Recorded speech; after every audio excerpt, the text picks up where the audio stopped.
নমস্কার আদাব, আমি আপনাদের প্রবীর বিশ্বাস আর আপনারা দেখছেন বিশ্বজোড়া বাঙালির আওয়াজ এনকে ডিজিটালের নতুন অনুষ্ঠান এক্স ফ্যাক্টর। আজকে কোনো এক্স ফ্যাক্টর না, কোনো পর্যালোচনা না, কিচ্ছু না। আজ এক গল্প শোনাবো, এক রাজার গল্প। এই গল্পে রানী নেই, কিন্তু গল্পটা আমার নয়। গল্পটা বলেছেন অরবিন্দ কেজরিওয়াল দিল্লির বিধানসভায় বসে। পুরো গল্পটা আপনাদের শোনাবো আজকে। আমার তরফ থেকে একটিও কথা আপনারা শুনতে পাবেন না। গল্পের অনুবাদটা অবশ্যই করে দেবো নিচে আমরা সাবটাইটেল দিয়ে, যাতে যারা হিন্দি না বোঝেন তাদের পক্ষে বুঝতে সুবিধা হয়। আর দেরি না করে আসুন সরাসরি চলে যাই অরবিন্দ কেজরিওয়ালের গল্পে। তবে এইখানে এই গল্পে মাঝখানে কিছুটা অংশে অরবিন্দ কেজরিওয়াল নিজের স্তুতি গেয়েছেন। আমরা সেই স্তুতিটুকু বাদ দিয়ে শুধু গল্পটুকু আপনাদেরকে শোনাবো। আসুন দেখিনি কি বলেছিলেন অরবিন্দ কেজরিওয়াল।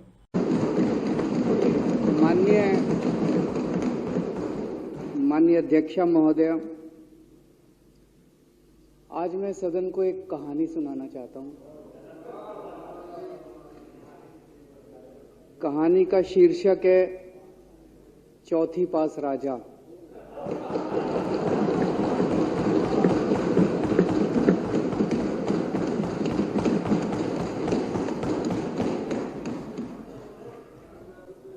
आपने बचपन में राजा रानी की बहुत कहानियां सुनी होंगी। मेरी कहानी में रानी नहीं है,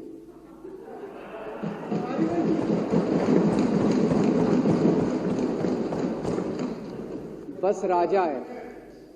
ये एक ऐसे राजा की कहानी है अध्यक्ष महोदय, जो अनपढ़ था, चौथी पास था, बेहद अहंकारी था, बहुत अहंकार था, बहुत ज्यादा, और पैसे की इतनी हवस थी, इतना भ्रष्टाचारी था, इतना भ्रष्टाचारी राजा था। ये एक महान देश की कहानी है। एक बहुत महान देश था, कई हजार साल पुराना देश। उस देश में एक गांव में एक बहुत गरीब परिवार में एक बच्चे का जन्म हुआ।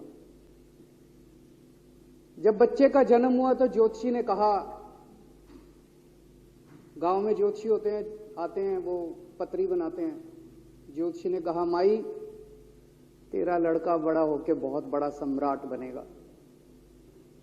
माई को यकीन नहीं हुआ, मेरा इतने गरीब हूं मैं, कहां से मेरा बेटा सम्राट बनेगा।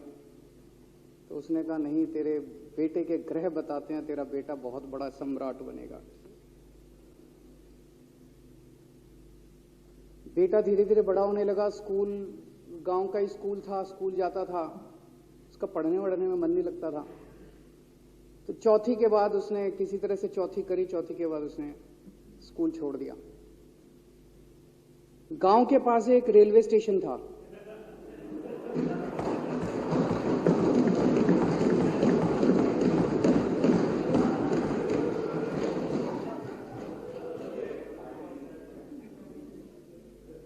तो घर का खर्चा चलाने के लिए वो लड़का वहां स्टेशन पे चाय बेचता था।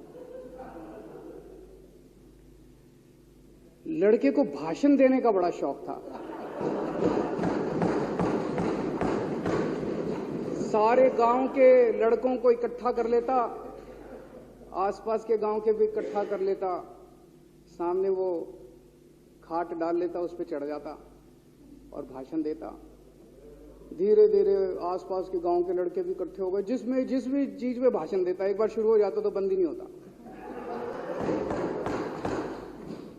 अब ज्योतिषी ने कहा था, लड़का बड़ा हुआ, बड़ा होके एक दिन उस महान देश का वो राजा बन गया।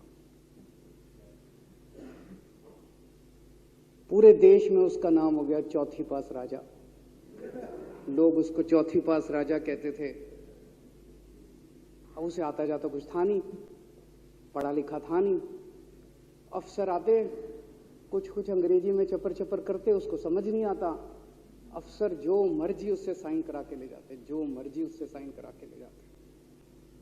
अब वो कुछ पूछे अफसरों से तो उसे भी शर्म आती थी कि मैं पूछूंगा तो उनको लगेगा अनपढ़ आदमी है, पता चल जाएगा। तो उसके भी दिल में ये रहता था, यार मैं पूछूं ना पूछूं। पता नहीं किस किस चीज पे उसने चौथी पास राजा ने साइन कर दिए। फिर धीरे धीरे राजा को ये बुरा लगने लगा, यार ये मेरे को चौथी पास कहते हैं। तो उसने एक फर्जी डिग्री बनवा ली,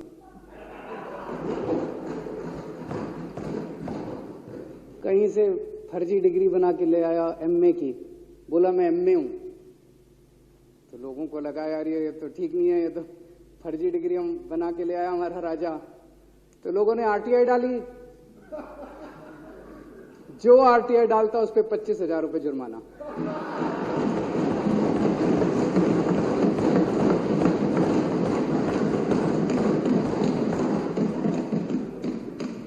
आपके नेता की बात नहीं कर रहा, आप लोग भी हंस सकते हो।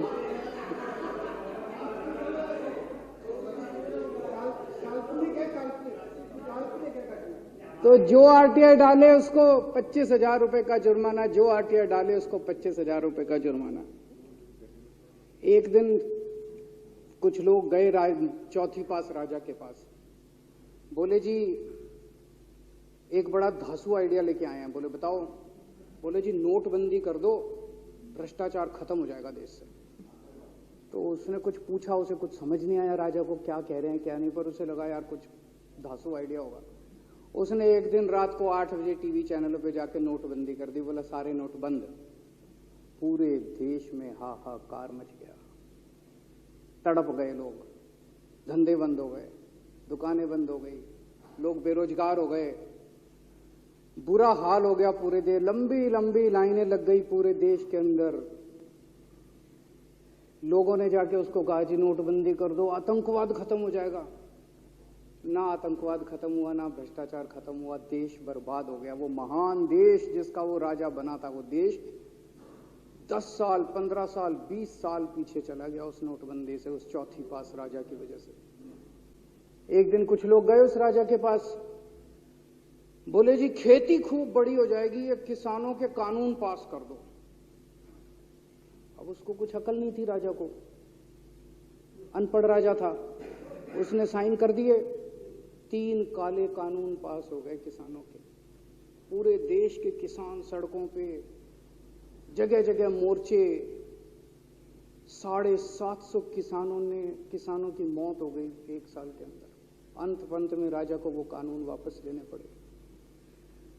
धीरे धीरे देश की समस्याएं बढ़ती गई, क्योंकि राजा ऐरे गहरे। इससे पहले एक और राजा आया था मोहम्मद बिन तुगलक, वो भी ऐसे ही करता था। कभी उसने देश की राजधानी बदल दी, कभी बोला मैं चमड़े के सिक्के बनाऊंगा। उसी तरह से ये था अनपढ़ राजा, कुछ भी कर देता था। अब राजा को एक दिन लगा यार मैं तो राजा बन गया, पता नहीं कितने दिन रहूंगा। तो उसकी गरीबी में जो जीवन उसने जिया था, उसे लगा यार पैसे तो कमाने चाहिए। पैसे कैसे कमाऊं? पैसे कमाऊंगा तो जनता में छवि खराब होगी। तो उसने अपने एक दोस्त को बुलाया और उस दोस्त को बोला कि ऐसा करते हैं कि मैं तो राजा हूं, सारे सरकारी ठेके तेरे को दिलाऊंगा, सारी कंपनियां तेरे को दिलाऊंगा, सरकारी पैसा तेरे को दिलाऊंगा। नाम तेरा, पैसा मेरा। तेरे को पूरे उस पे 10% कमीशन तेरे को मिलेगा, सारा पैसा मेरा। दोस्त मान गया। दोस्त को क्या था, फ्री में पैसा मिल रहा था, दोस्त मान गया। उसके बाद दोनों ने मिलके जो देश को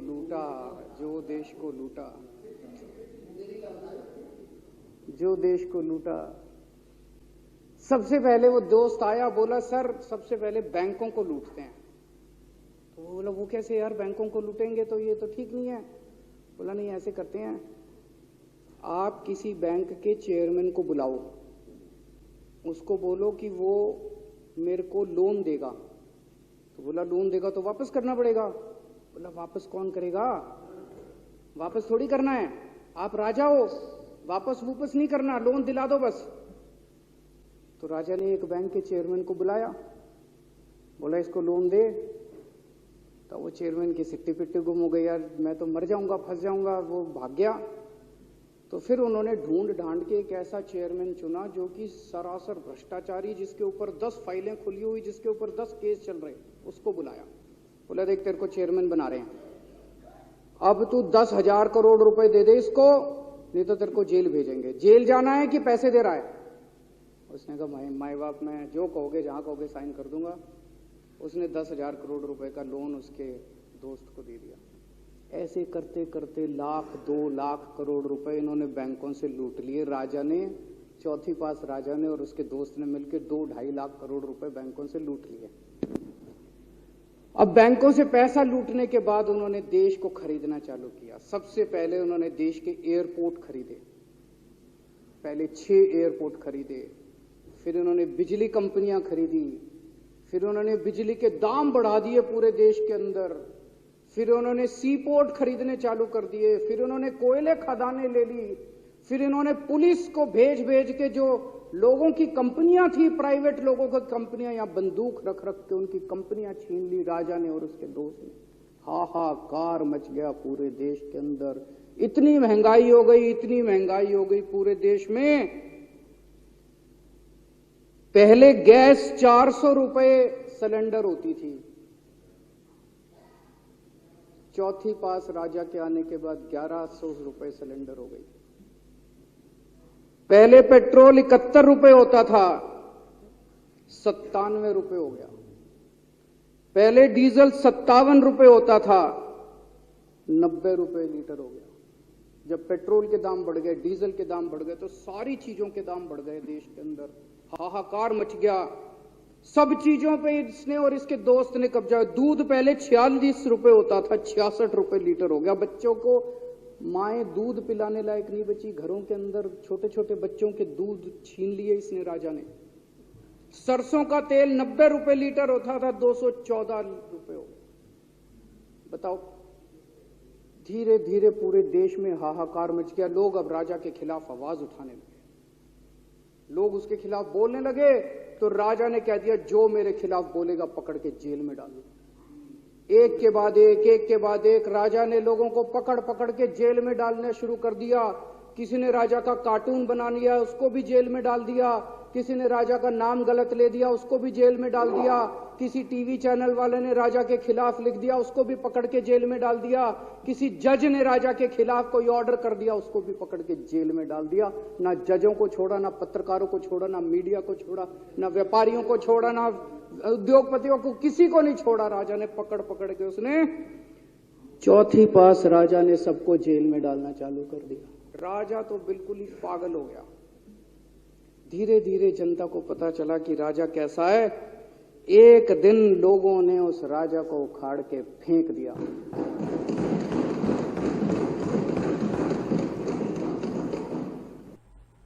আজ আর কথা নয়, দেখলেন গল্প।